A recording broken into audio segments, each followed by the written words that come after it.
दोस्तों ये सच्ची घटना कानपुर के एक गांव की है और जो कलेक्टर साहब थे ना उनका नाम राजवीर सिंह होता है।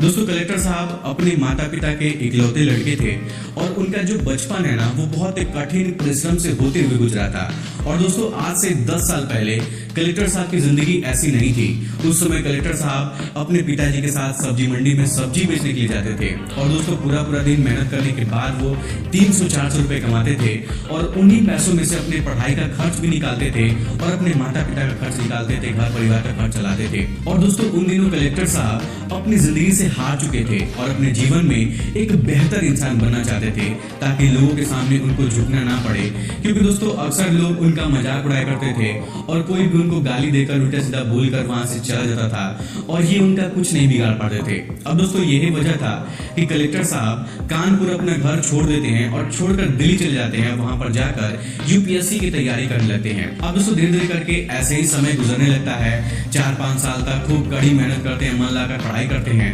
और फाइनली दोस्तों राजवीर सिंह एक कलेक्टर साहब बन जाते हैं। दोस्तों जब ये बात कलेक्टर साहब के माता पिता को पता चलती है कि उनका बेटा एक डीएम एक कलेक्टर बन गया है तो वो लोग भी बहुत खुश हो जाते हैं। कलेक्टर साहब इस खुशी को अपने माता पिता के साथ सेलिब्रेट करना चाहते थे, क्योंकि दोस्तों उनके माता पिता ना बहुत जगह भगवान लोग से मन्नत मांगे थे और पूरी जिंदगी की अपनी कमाई अपने बेटे के ऊपर लगा दिए थे, अपनी जिंदगी न्यौछावर कर दिए थे। तो कलेक्टर साहब सोचते हैं कि चलो ट्रेनिंग में जाने से पहले मैं घर जाकर मम्मी पापा से मिल लेता हूँ तो अच्छा रहेगा और जो मन्नत वगैरह वो लोग मांगी है उसका पूजा वजा भी करवा देंगे तो सब कुछ सही रहेगा।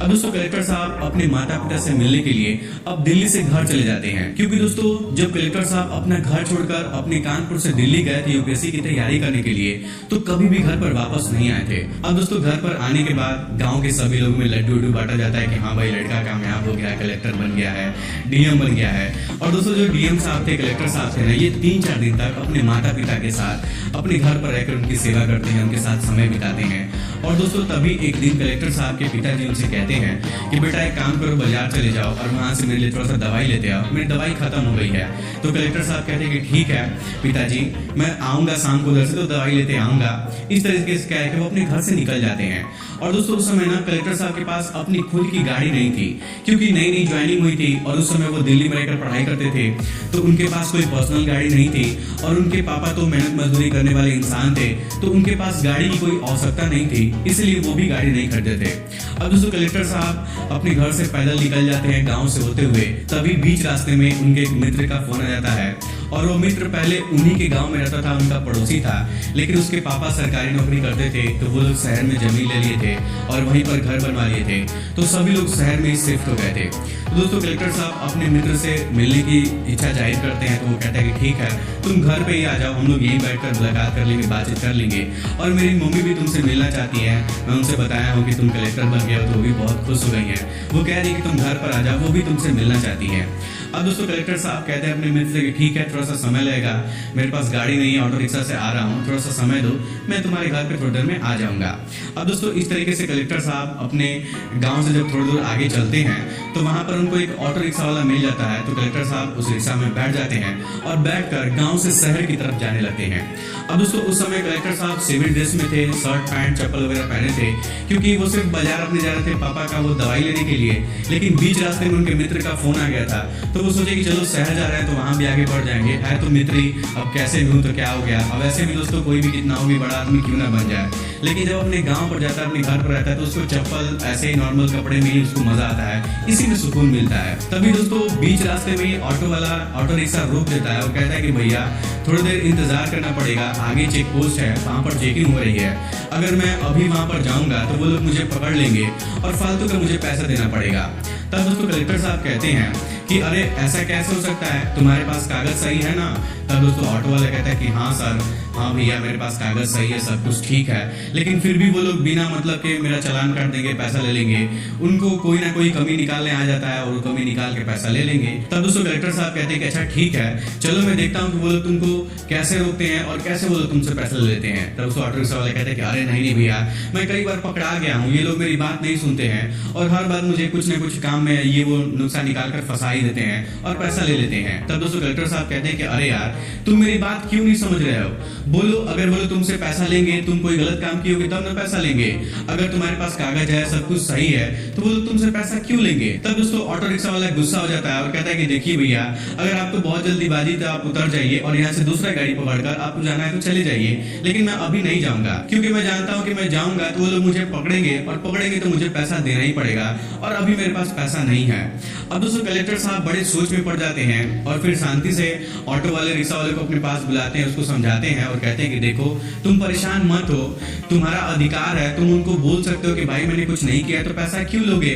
और वो पुलिस वाले तुमसे फालतू का पैसा क्यों लेंगे? तुम्हारे पास फालतू का पैसा थोड़ी आ रहा है, ये कोई कागज थोड़ी है, तुम्हारे पास इंश्योरेंस का कागज है, गाड़ी का कागज है, सब कुछ सही है, तो तुम पैसा क्यों दोगे? तब दोस्तों ऑटो रिक्शा वाले कहते हैं साहब देखिए, कल मैं गाड़ी की साफ सफाई कर रहा था और साफ सफाई करने के दौरान मैं गाड़ी से कागज बाहर निकाला था और जो मेरा कागज है वो मेरे घर पे ही छूट गया है। अगर मैं वहां पर जाऊंगा तो वो सब कागज मांगेंगे और मैं बोलूंगा कि कागज घर पे छूट गया है, तो किसी ना किसी बहाने से वो मेरा चालान काटे ही काटेंगे, इसलिए मैं नहीं जाना चाहता हूँ। तब दोस्तों कलेक्टर साहब कहते हैं कि अच्छा एक बात बताओ, ये गाड़ी तुम्हारे नाम पर है और कागज तुम्हारे पास घर पर है ना, ये सच सच बताना। तब दोस्तों ऑटो रिक्शा वाले कहते हैं कि हाँ भैया मैं सही बोल रहा हूँ, गाड़ी मेरे नाम पर है, अभी 1 साल हुआ मुझे लिए हुए, अभी इसका मैं किस्त भर रहा हूँ और सब कुछ इसका ओके है, कोई भी दिक्कत नहीं है, लेकिन फिर भी ये लोग छोड़ते नहीं है, पैसा ले लेते हैं। तब दोस्तों कलेक्टर साहब कहते हैं कि ठीक है, मैं पीछे गाड़ी में बैठा हूँ, चलो जितना वो लोग पैसा तुमसे मांगेंगे वो सारा पैसा मैं तुमको दूंगा, उन लोग को मैं दूंगा, लेकिन अभी तुम चलो मुझे लेकर यहाँ से, मैं देखना चाहता हूँ कि वो लोग तुमसे कैसा पैसा मांग सकते हैं। अब दोस्तों ऑटो रिक्शा वाला भी मजबूर हो जाता है और फिर इनसे कहता है कि ठीक है चलता हूँ,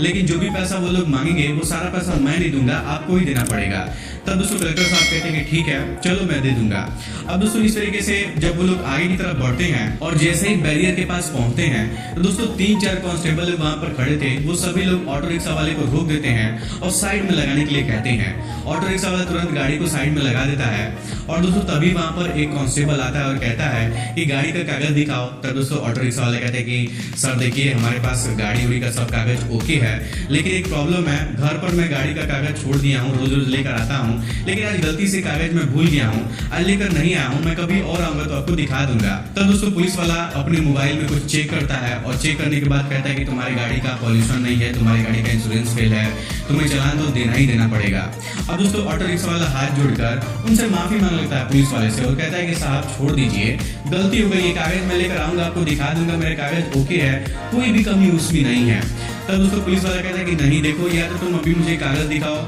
सारा पेपर ओके है तो दिखाओ, नहीं तो चालान का पैसा दो, या फिर तुम उनको 1000 रुपए दो तो मैं तुम्हारा चालान नहीं काटूंगा और तुमको छोड़ दूंगा, तुम्हारा ज्यादा पैसा भी खर्च नहीं होगा। अब दोस्तों ऑटो रिक्शा वाला रोने लगता है और कहता है कि साहब अभी तो मैं घर से निकला हूँ कमाने के लिए, अभी मेरा बहनी हुआ है, सिर्फ 100 रुपए मैं कमाया हूँ, तो मैं आपको 1000 रुपए कैसे दे दूं, और इसमें मेरी कोई गलती भी नहीं है, मैं आपको पैसा क्यों दूं। अब दोस्तों पुलिस वाला जो है ना उस ऑटो रिक्शा वाले को धमकी देने लगता है, उसको गाली देने लगता है और पुलिस वाला कहता है कि एक तो तुम गलती किए हो, कागज नहीं दिखा रहे हो और ऊपर से बदतमीजी कर रहे हो। लेकिन दोस्तों जो कलेक्टर साहब थे ना वो चुपचाप ऑटो के पीछे वाली सीट पर बैठे हुए थे और सब कुछ सुन रहे थे, सब कुछ नजारा देख रहे थे, कुछ बोल नहीं रहे थे। जब पुलिस वाला ऑटो रिक्शा वाले को 2-3 थप्पड़ मार देता है, गाली गलौज करने लगता है, तब दोस्तों कलेक्टर साहब उस पुलिस वाले से पूछते हैं कि भाई एक बात बताओ, तुम्हारी ड्यूटी यहाँ पर कौन लगाया है और तुमको ये चालान काटने का अधिकार किसने दिया है, क्योंकि चालान काटने का अधिकार तो सिर्फ ट्रैफिक पुलिस को ही होता है, तुमको कौन बोला है यहाँ पर चालान काटने के लिए। अब दोस्तों पुलिस वाला पहले से ही ऑटो रिक्शा वाले के ऊपर गुस्सा था,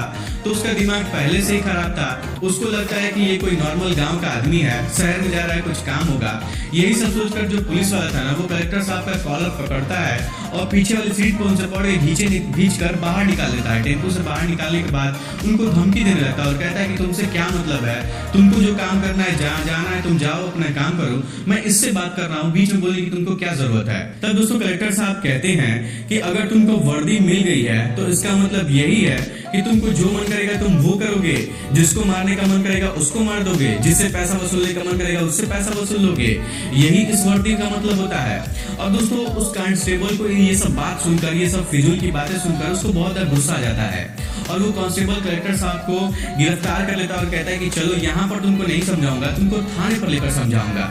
अब दोस्तों कलेक्टर साहब भी कुछ नहीं बोलते हैं और कहते हैं कि ठीक है चलो मैं भी तुम्हारे साथ थाने पर चलता हूँ, देखता हूँ कि वहां पर तुम मुझे क्या समझाओगे, मैं भी यही चाहता हूँ। अब दोस्तों इस तरीके से पुलिस वाला जो था ना, वो ऑटो रिक्शा वाले के चालक को और कलेक्टर साहब को दोनों को गिरफ्तार करता है और दोस्तों गिरफ्तार करने के बाद सीधा पुलिस स्टेशन लेकर पहुंच जाता है। लेकिन दोस्तों जैसे ही कलेक्टर साहब पुलिस स्टेशन पर पहुंचते हैं तो कलेक्टर साहब को एक सिपाही पहचान जाता है और तुरंत उनके पास आता है, उनको सैल्यूट करने लगता है और कहता है कि साहब अरे आप यहाँ पर कैसे आ गए और ये इनके साथ आप क्या कर रहे हैं, ये कैसे गिरफ्तार हो गए आप, क्या मतलब हुआ, कुछ पूछने लगता है। तब उसको कलेक्टर साहब उससे कहते हैं कि अरे नहीं कोई बात नहीं, थोड़ी सी गलतफहमी हो गई है, अभी थोड़ी देर में सारी गलतफहमी दूर हो जाएगी।